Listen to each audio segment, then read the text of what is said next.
Guys, nandiyan na si Robin Guys, Tagalog. Nandito kami sa Timonan. Kala nyo kayo lang ha.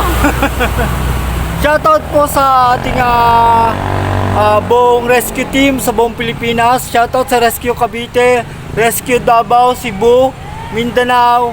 Shoutout sa aming leader Ma'am Hana Masayad.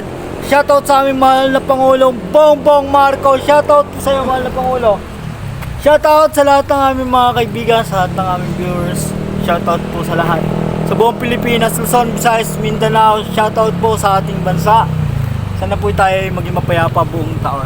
Shoutout po sa ating lahat. Ito po yung pinakamagandang lugar dito sa Quezon, sa isa sa pinagawa ng ating mahal na Pangulong Senior Marcos, ang Atimonan, ang bitukang manok. Oh, pagbilao. Pagbilao. Po! Pagbilaw pala! Ibig sabihin yung pagbilaw ito, yung kabila Atimonan. Magkadugsong nga pala. Magkadugsong. Oh. So, nandito tayo ngayon sa lugar na to, na pinakamataas. Yung mga, yung kung gusto nyong makakita ng true nature, magagandang puno, malalaking puno, na talagang mabibilib ka talaga sa dami ng punong magaganda, dito kayo magpunta para ma-explore nyo kung gaano kaganda ang kalikasan talaga. Wala nang gaganda pa dito kasi nandito yung mga preserbado natin puno. Nandito lang, yung malalaki, matataas, talagang hahanga ka nandito sa Atimonan, sa bitukang manok.